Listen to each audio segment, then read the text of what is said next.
Según Génesis 47, 12, 27, durante la sequía en Egipto, José almacenó y preservó el alimento. Para subsistir, la gente tuvo que venderlo todo y, al fin, incluso a sí mismos. Ese es el precio de vencer. Así es en este tiempo del fin, donde conseguir el alimento para entrar al reino y conquistar nuestra tierra, que es Cristo, formado en nosotros, nos costará renunciar a todo, incluso a nuestra propia vida.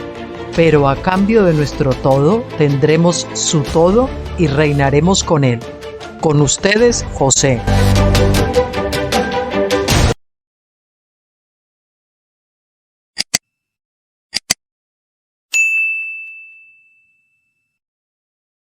Hola, muy buenas tardes. Aquí de vuelta con ustedes después de 2 días que no se ha podido, como les avisé. Gracias a los que se dieron por avisados, pusieron me gusta, todo eso. Y bueno, pues vamos a comenzar con un nuevo libro, una bendición de libro de 3 tomos, el libro de Daniel, estudiado como nunca se lo pueda imaginar, en detalle, con unos detalles maravillosos, y que explica el libro de Daniel como, pues yo creo que como pocos, ¿no? Porque realmente había muchas cosas que no habíamos entendido y que habíamos mal interpretado. Y el doctor Stephen Jones lo explica de maravilla, como todas las cosas, porque tiene un don de enseñanza. Él es maestro y ese es su ministerio, de una manera maravillosa. Y bueno, pues hoy es día 14 ya de diciembre y estamos rozando las 6 de la tarde aquí en España. Un poquito tarde, pero bueno. Y bueno, pues el libro se titula Daniel, profeta de las edades, porque es un profeta con una visión muy a largo plazo. Es que más visión tuvo a largo plazo. Bueno, Juan también, ¿no?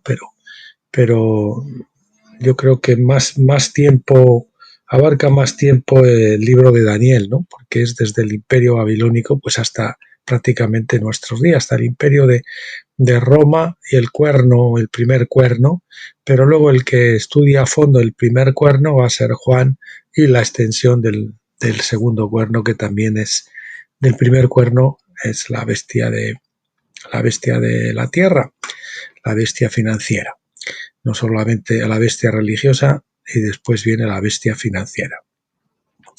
Bien, es un comentario que cubre lo que vamos a ver hoy, que son los primeros 6 capítulos históricos. Esto debería de estar en otro sitio porque, perdónenme, vamos a ver, debería estar en otro sitio porque aquí pues se habla, digamos, de los 3, no sé, que lo vamos a poner aquí delante, aquí, yo creo que aquí es el sitio. Bien, es un comentario que cubre los primeros 6 capítulos de Daniel, que son los capítulos históricos. Y bueno, aquí nada, son los datos de siempre. Aquí tienen el enlace a la página del doctor Stephen Jones. Y nada, la introducción. Capítulo 1, introducción a Daniel. Capítulo 2, evitar la enculturación o inculturación, como quieran decirlo, de Babilonia. Las dos cosas son correctas. Capítulo 3, el sueño de Nabucodonosor. Capítulo 4, la interpretación. Capítulo 5, la piedra que aplasta. Capítulo 6, los vencedores en la tribulación. Capítulo 7, el árbol y los vigilantes. Vamos a ponerlo. El árbol y los vigilantes. Capítulo 8, el cumplimiento del sueño. Capítulo 9, el rey Ciro de Persia. Capítulo 10, cómo se tomó Babilonia. Capítulo 11, la escritura en la pared. Y capítulo 12, la razón de la caída de Babilonia. Capítulo 13, interpretando la inscripción en la pared. Capítulo 14, reorganizando el reino. Capítulo 15, la trama contra Daniel. Capítulo 16, liberación en el foso de los leones. y capítulo 17, todas las cosas bajo sus pies. Esos son los capítulos de este libro. Primero, porque son 3 libros, y verán que son, bueno, estos son 3 libros de 100 páginas aproximadamente cada uno, tampoco es tanto, son un libro un poquito grande. Bien, introducción a Daniel. El nombre de Daniel significa mi Dios juzga.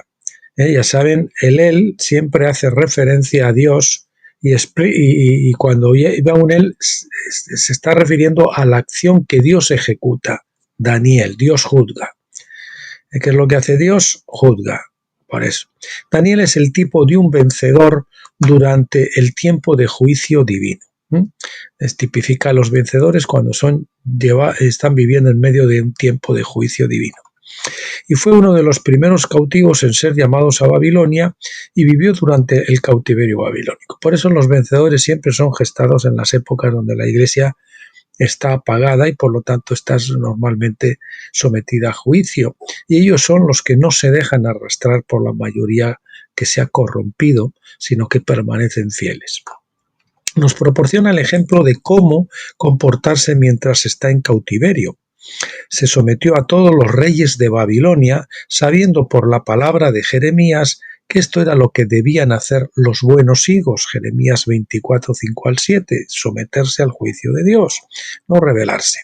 Cuando terminó el tiempo de gobernar Babilonia, Daniel no dirigió revoluciones, sino que oró y participó en una guerra espiritual hasta que Dios levantó a los medos y los persas para derrocarla.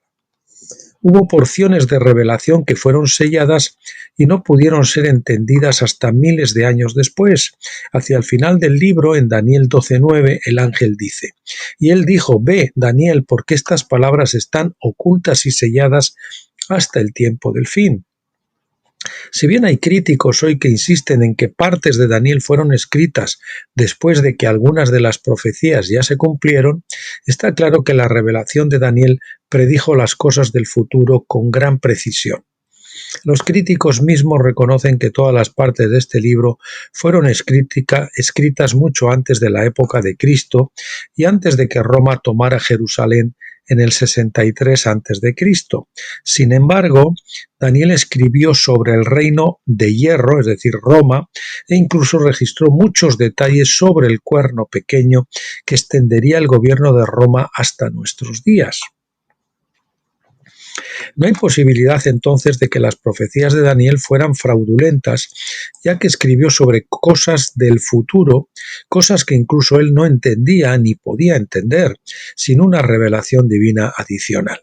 Pero Dios simplemente le dijo en Daniel 12:10: ninguno de los impíos, es decir, de los malvados, entenderá, pero los que tienen perspicacia, la palabra sakal, que quiere decir sabios entendidos, entenderán.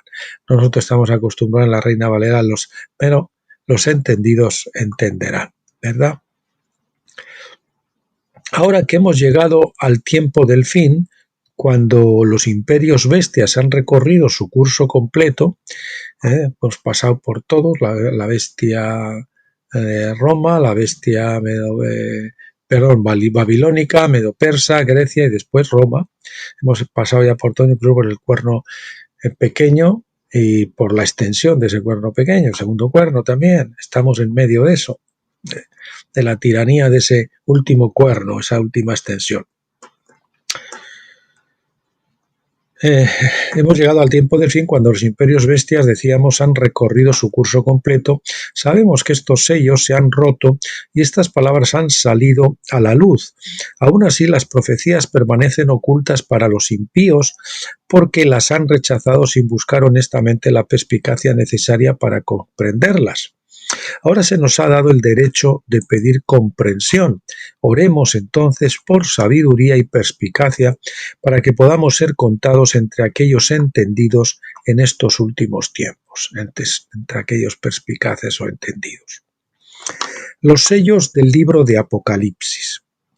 Los 7 sellos de Apocalipsis 5:1 se abrieron uno por uno en todo el profético libro de Juan para revelar las profecías de Daniel poco a poco. El libro de Apocalipsis es la secuela de Daniel e igualmente debe entenderse como una profecía de la historia mundial. Mientras que Daniel nos da una idea general de la historia del reino en cautiverio, Juan se enfoca principalmente en el cuarto, el reino de hierro, y su extensión de tiempo con el cuerno pequeño. Por ello, Juan nos da más detalles que no fueron revelados por Daniel. Por eso les decía yo, fue una pena. Yo comencé con Apocalipsis porque estaba releyendo yo, revisándolo, y me daba cuenta que algunos capítulos, empezamos con el libro quinto, pues eran muy actuales, muy de actualidad, porque hablaban de las cosas que estábamos viviendo en estos momentos. Entonces empecé a grabar Apocalipsis desde ahí. Y entonces acabamos Apocalipsis, los 4 últimos libros, después empezamos por el primero hasta el cuarto y lo completamos, ¿no? Y hubiese sido lo suyo, lo debido hubiese sido haber empezado por Daniel y después por Juan, porque Juan nos aclara detalles que Daniel no da. Así que ustedes, si pueden y no han estudiado Apocalipsis todavía, pues les viene muy bien empezar por aquí, por Daniel, antes de meterse con Apocalipsis. Por lo tanto, Juan completa a Daniel y, sin embargo, depende de Daniel para su bosquejo de la historia mundial. Enseñar, como muchos lo hacen, que la mayor parte del libro de Apocalipsis aún es futuro y que cubre solo un periodo de 7 años, al final de la edad, ciega los ojos de muchos cristianos hoy en día para poder ver cómo se ha cumplido la profecía. Apocalipsis en realidad cubre el tiempo desde el ascenso del Imperio Romano hasta el establecimiento del reino de Dios. Cada sello que se rompe en el libro de Apocalipsis revela otra porción de la historia mundial, dentro de los parámetros de la profecía de Daniel. Lo mismo es cierto con las 7 trompetas y las 7 copas de vino derramadas. Es curioso ver el contraste entre Daniel y Apocalipsis. A Daniel se le mostraron más detalles sobre los reinos anteriores, Babilonia, Persia y Grecia, mientras que a Juan se le revelaron los detalles del dominio de Roma. A medida que avanzaban las revelaciones de Juan y se rompían los sellos, salían a la luz detalles más intrincados. Solo se necesitaron 2 capítulos, Apocalipsis 6 y 7, para abrir los primeros 6 sellos, pero cuando se abrió el séptimo, Apocalipsis 8.1, de repente vemos que contiene 7 trompetas, 7 trompetas, Apocalipsis 8.6, y luego la séptima trompeta contiene detalles aún mayores representados como 7 copas de vino que son cubiertas en Apocalipsis o tratadas en Apocalipsis 16. En otras palabras, a medida que se abren los sellos, Juan ve mayores detalles en las profecías de la historia mundial. Los falsos profetas no hacen tales cosas, ya que pueden adivinar más fácilmente las cosas del futuro cercano, pero es difícil predecir eventos específicos que aún no se han producido del futuro distante. Profetas en el tiempo de Daniel. Hubo 3 profetas principales que fueron contemporáneos durante el tiempo en que Babilonia tomó Jerusalén. Daniel mismo, por supuesto, era un hombre joven cuando fue llevado a Babilonia. Fue llamado a profetizar a los de la casa de Judá en su cautiverio babilónico. Ezequiel conocía a Daniel e incluso lo apoyó en Ezequiel 14:14, diciendo: aunque estos 3 hombres, Noé, Daniel y Job, estuvieran en medio de ella, se refiere a Jerusalén, solo podrían liberarse a sí mismos por su propia justicia, declara Yahvé el Señor. O sea, no podrían librar más que a sí mismos, porque a Jerusalén no la iba a librar ya nadie. Esto se repite en el versículo 20. Ezequiel fue un profeta de la casa de Israel que había sido llevado a Asiria más de un siglo antes. Ezequiel 1:1 dice que Ezequiel estaba junto al río Quebar entre los exiliados. Aparentemente viajó de ida y vuelta entre Judá e Israel, porque leemos en Ezequiel 2:3, entonces me dijo: hijo de hombre, te envío a los hijos de Israel, a un pueblo rebelde que se ha rebelado contra mí. Ellos y sus padres han transgredido contra mí hasta el día de hoy. En Ezequiel 3:11 Dios le dice al profeta, ve a los exiliados. Ezequiel 3:15 luego dice, entonces llegué a los exiliados que vivían al lado del río Quebar en Tel Aviv, y me senté allí 7 días donde vivían, causando consternación entre ellos. Que estos exiliados no eran los mismos que los cautivos judaítas en Babilonia se aclara en 2 de Reyes 17 del 5 al 6, que habla del cautiverio de Israel, la casa del norte. Dice así, entonces el rey de Asiria invadió toda la tierra y subió a Samaria y la sitió 3 años. En el 9º año de Oseas, el rey de Asiria capturó Samaria y llevó Israel al exilio a Asiria, y los estableció en Jalat y Jabor, en el río Gozán y en las ciudades de los medos. Una anotación de Esdras 3 siglos después, es decir, después de la caída de Babilonia, nos dice en 2 de Reyes 17:23, así que Israel fue llevada al exilio de su propia tierra a Asiria hasta este día. Las escrituras nos dicen que los israelitas eran rebeldes obstinados y que se negaron a cumplir su voto cuando se instituyó el antiguo pacto en Éxodo 19:8. Entonces se le dijo a Ezequiel que fuera a un pueblo rebelde, Ezequiel 2:3. El punto es que Ezequiel y Daniel eran contemporáneos, pero cada uno ministraba a diferentes personas. Jeremías fue el tercer profeta contemporáneo de ellos, ministrando a la gente de Judá que permaneció en la vieja tierra hasta que fueron llevados a Babilonia. En su misericordia, el Señor, en ese periodo difícil y oscuro, no faltó un profeta, sino que además hubo hasta 3. Por lo tanto, Ezequiel ministró a los israelitas en Asiria, Daniel a los judaítas en Babilonia y Jeremías a los judaítas en la vieja tierra. Los mensajes de estos 3 profetas, por supuesto, se superpusieron entre sí, pero su enfoque principal estaba sobredirigido a las personas entre las que ministraban. Avanzamos, el cautiverio de Israel. El libro de Daniel comienza en Daniel 1 del 1 al 2, que dice, en el 3er año del reinado de Joacín, rey de Judá, Nabucodonosor, rey de Babilonia, vino a Jerusalén y la asedió, y Yahvé entregó en su mano a Joacín, rey de Judá, junto con algunos de los vasos de la casa de Dios, y los trajo a la tierra de Sinar, a la casa de su Dios, y llevó los vasos al tesoro de su Dios. Joacín, o Joacín, como quieran, reinó como rey de Judá durante 11 años, segundo de Crónicas 36:5, desde el 608 hasta el 597 a.C. Durante su 3er año, Jerusalén fue sitiada y capturada, y el primer grupo de cautivos, incluido Daniel, fue llevado a Babilonia. Fue llevado a Babilonia. Al propio Joaquín se le permitió permanecer como rey vasallo, pero cuando se rebeló en el 597 fue asesinado y reemplazado por Joaquín, que tenía 8 años.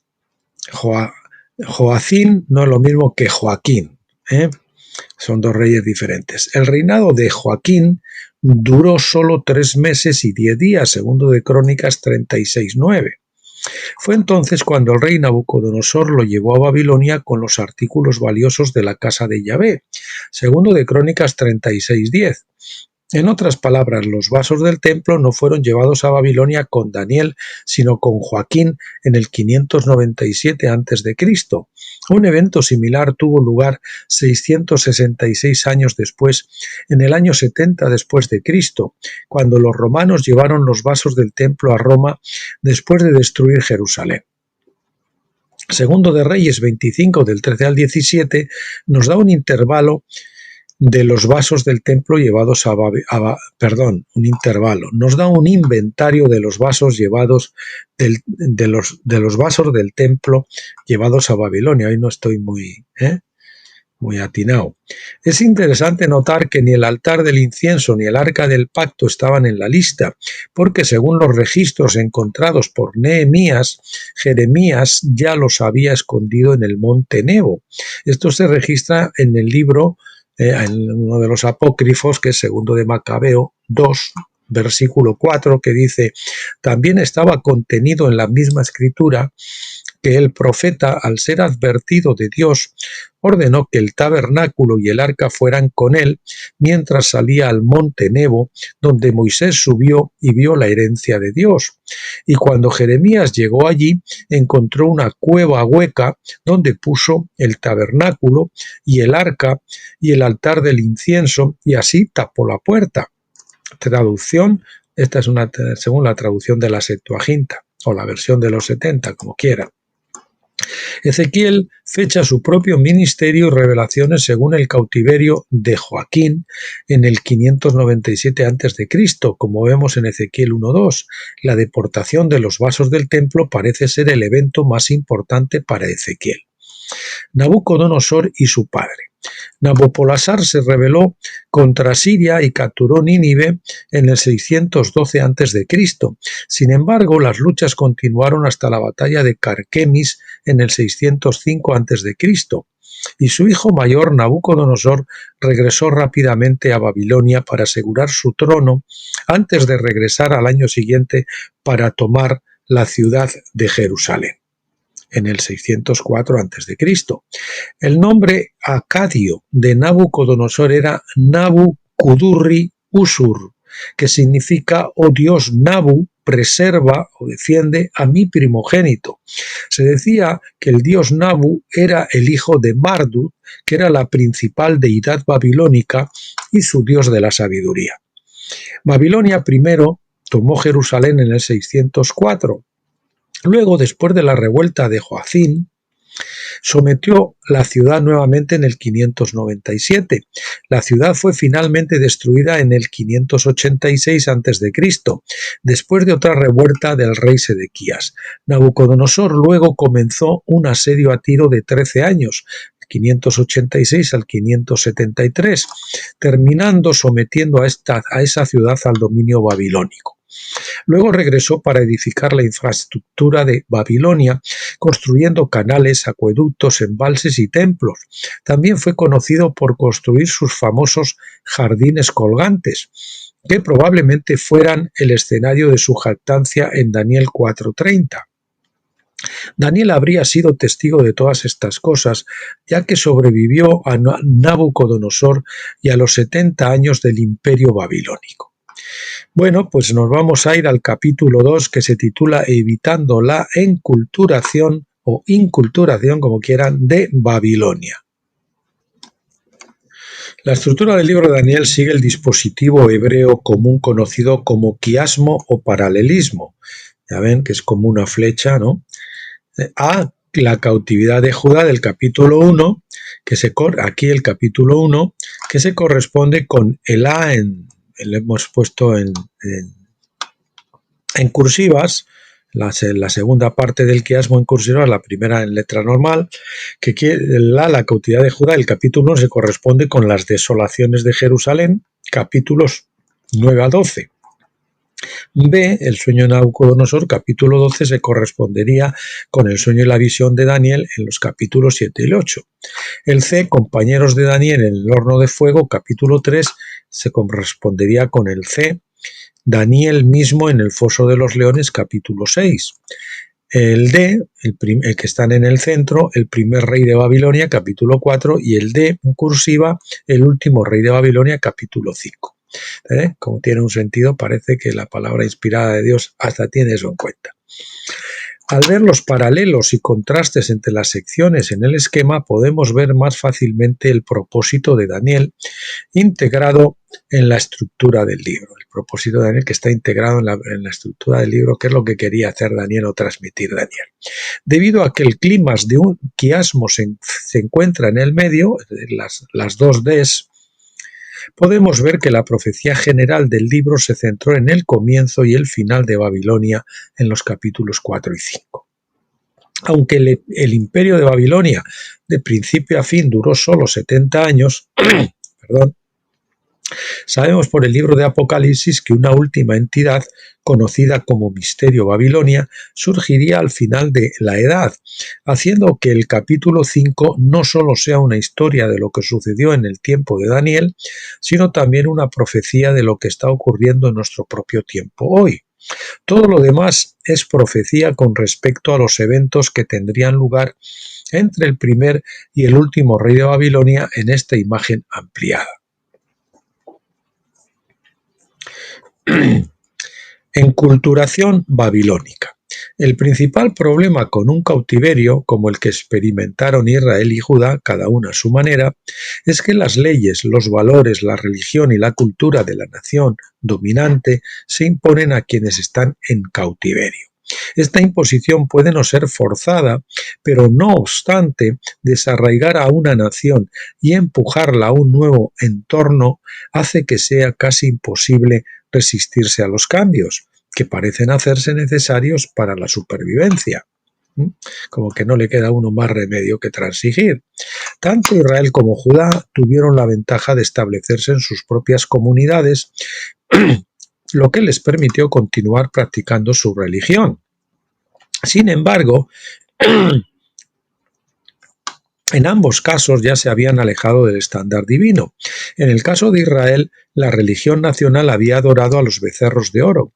Judá, cuya religión permaneció centrada en el templo de Jerusalén, no era abiertamente idólatra, pero se la consideraba hipócrita, como se informa en Isaías 10:6 y 29:13.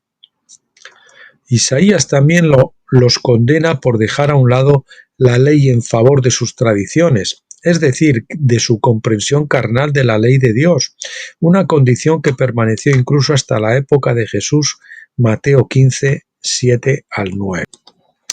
Por tanto, la adhesión de Judá al judaísmo mientras estaba en Babilonia no resolvió el problema, ni ningún aumento de su fervor per se por sí mismo los acercó a Dios. Lo que no entendieron fue que Dios requería una mentalidad y comprensión de la ley del nuevo pacto. Moisés mismo había previsto esto diciendo en Deuteronomio 36, además Yahvé tu Dios circuncidará tu corazón y el corazón de tus descendientes para amar a Yahvé tu Dios con todo tu corazón y con toda tu alma, para que puedas vivir, es decir, llegar a ser inmortal.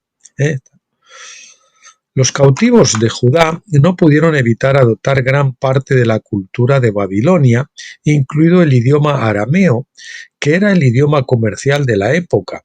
Durante esos años de cautiverio, el alfabeto hebreo en sí mismo cambió a medida que la gente adoptó las letras arameas, que todavía se usan hasta el día de hoy. Al final de los 70 años, después de haber encontrado una buena vida en Babilonia, menos de 50.000 personas quisieron regresar a la vieja tierra. Y eso es lo mismo que ocurre hoy, perdón por la pausa. La iglesia está en el tiempo de su cautiverio babilónico. Así está la inmensa mayoría de la iglesia. Y hay un llamado del Señor a salir de en medio de ellos. Hay un llamado del Señor a regresar a Jerusalén, que es la posición fetén, la posición ok que el Señor quiere de la verdadera espiritualidad, de tabernáculos, del otro, de morir a la carne, cruzar el Jordán, entrar en el reposo de Dios y todo eso. Y eso supone salir del sistema babilónico en el cual está integrado el sistema cristiano, el cristianismo en general, dejar aquello y salir fuera del campamento hasta Jerusalén. Y por eso muy pocas iglesias salen, muy pocas personas salen, por eso muy poco le abren la puerta en la Odisea al Señor cuando llama para tener comunión, porque prefieren seguir en comunión con Babilonia de alguna manera. Esa es la situación exacta que tenemos también en este momento, de que no se quiere regresar a Jerusalén, entendido por Jerusalén la posición adecuada, salir del mundo, salir del sistema, etcétera, etcétera. Eso es lo que nos dice Esdras 2 de 64 al 65. Además, aquellos que volvieron a reconstruir su antigua forma de vida llevaron consigo la práctica usuraria de Babilonia, es decir, la usura financiera.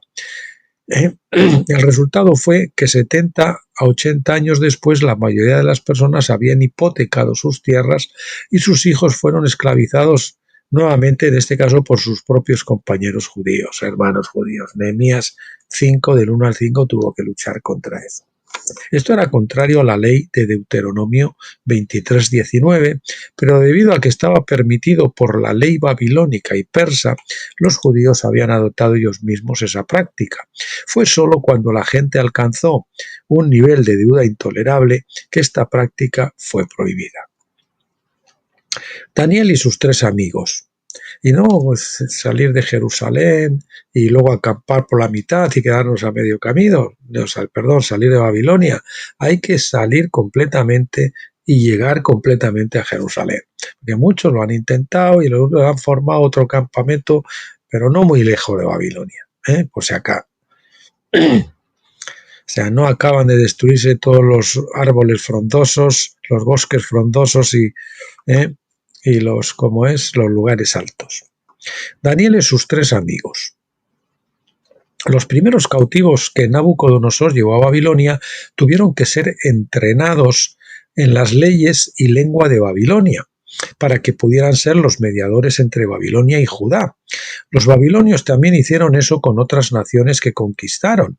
Escogían a los mejores y más brillantes hombres jóvenes, generalmente de familias nobles, y los educaban en la cultura de Babilonia.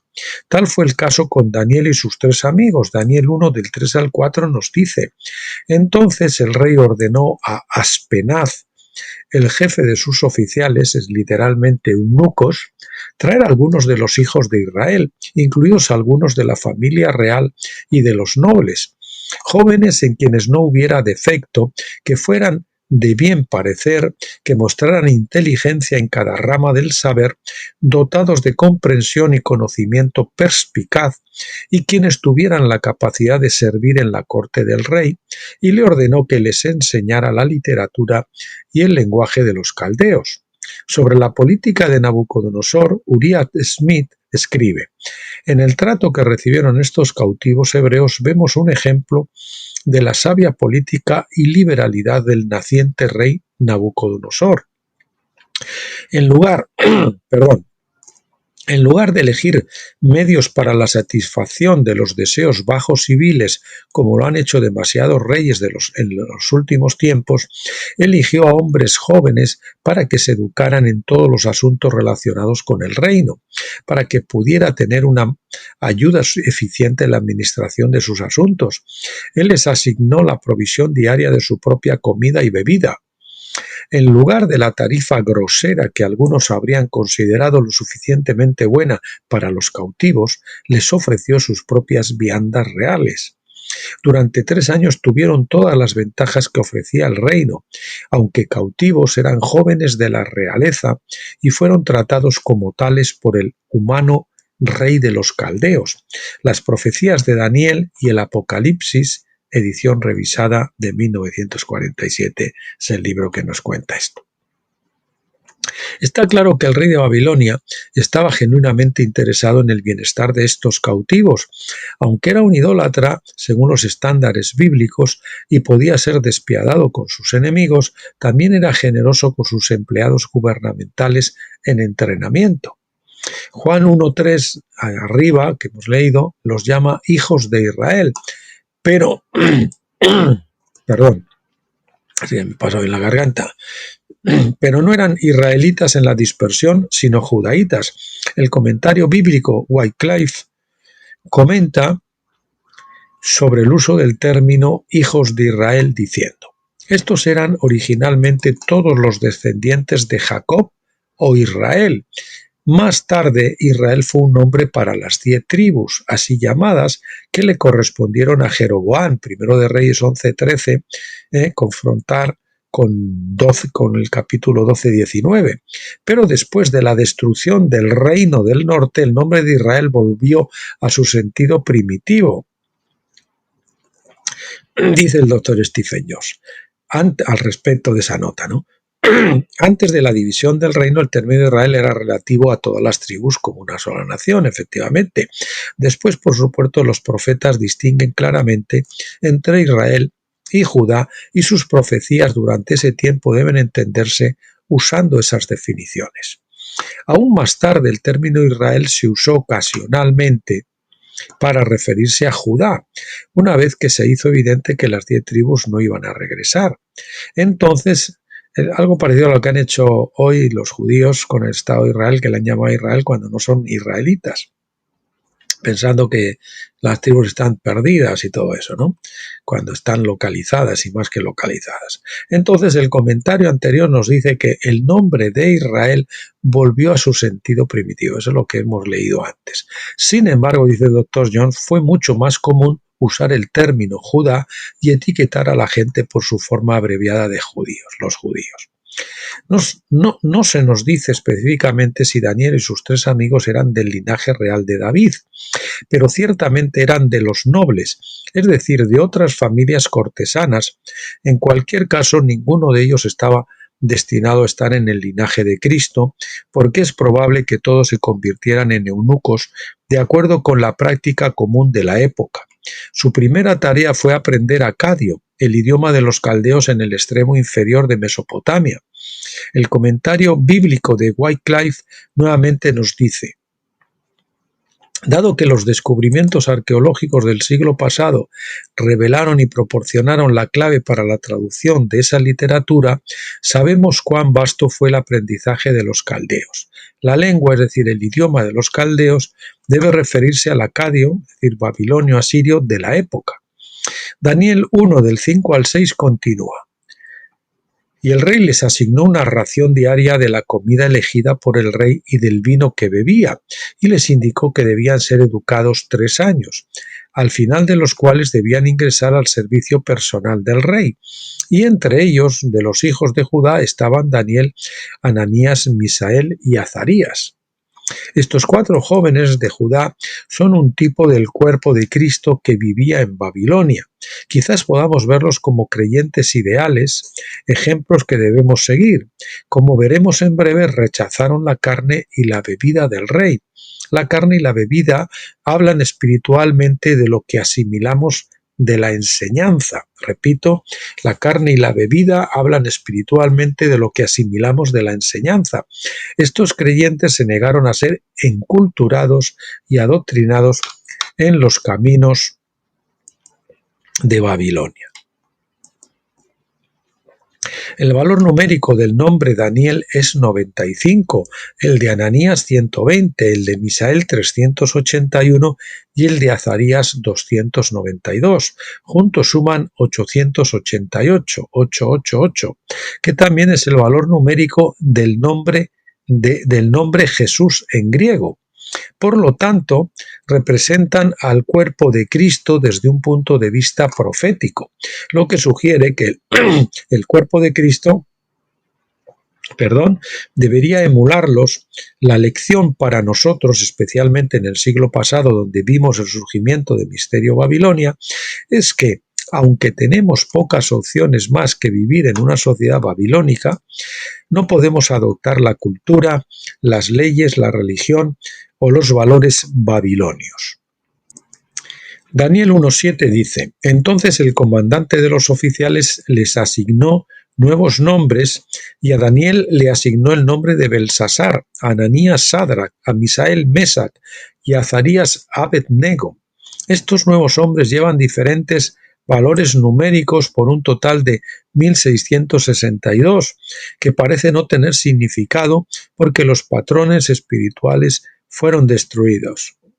Cambiar el nombre bíblicamente hablando es asignar a personas nuevas naturalezas. Este cambio de nombre tenía el propósito de identificarlos como ciudadanos babilónicos y ocultarlos con la identidad de Babilonia. Si Babilonia hace todo lo que puede para tratar de asimilarnos, ¿no? Pero su negativa a comer la carne del rey y beber el vino de Babilonia nos dice que sus corazones se mantuvieron fieles al Dios de Israel. El rey no intentó forzar a los cautivos a cambiar su religión, pero los cambios en sus nombres estaban destinados a cambiar u ocultar su nacionalidad e identificarlos como ciudadanos de Babilonia. Ananías significa don de Dios. Su nuevo nombre fue Sadrach, que significa siervo de Sin, es decir, del dios de la luna. Misael significa a quien Yahvé ayuda. Su nuevo nombre era Abed-Nego, que significa sirviente Nebo, otra deidad babilónica. Si usted leyó el libro, descargó el libro de Daniel antes de ahora, o en este momento, si lo descarga, esto está mal traducido porque ya estaba traducido siervo del pecado, porque Sin es pecado, ¿no? Pero no, es siervo de Sin, que es decir, el dios de la luna, que llamaban Sin ellos. Bueno, repito, Misael significa quien lo que Dios es. Su nuevo nombre era Mesac, que significa quien es lo que es Aku, es decir, equivalente sumerio de Sin, el dios de la luna. Azarías significa a quien Yahvé ayuda, y su nuevo nombre era Abed-Nego, que significa sirviente de Nebo, que era otra deidad babilónica. Y Daniel significa mi Dios juzga. Su nuevo nombre era Belsasar, que significa príncipe de Bel. Bueno, mis queridos amigos, pues aquí nos quedamos con este capítulo 2. Para el próximo vez que veamos Daniel, que será el próximo día, porque ya saben que de Apocalipsis hacíamos 2 para avanzar, de Daniel haremos también 2 vídeos seguidos, pues nos toca el sueño de Nabucodonosor, y después de eso pues retomaremos también el libro Reflexiones acampados de Gilgal, uno de mis libros, para que lo tengan ahí, que ya saben que es una recopilación de artículos personales del blog Tabernáculos. Pues nada, mis queridos, gracias de nuevo por acompañarme hasta aquí, por haber resistido hasta el final. Los que lo hacen, que no son muchos, felicidades, porque la mayoría no se escucha los vídeos más que 10 minutos o 20 minutos o cosas así, y así pues no pueden aprender absolutamente nada, ¿verdad? Pero bueno, esto ya sabemos que es para los vencedores, para los que aspiran a ir a por todas. Así que bueno, felicidades a esos que lo hacen. Y nada, pues no se olviden de regresar para seguir acompañándome el próximo día, que tal vez sea el viernes, Dios mediante, o sea mañana, y si no, pues ya sería el lunes. Hasta entonces, como siempre, pásenlo bien.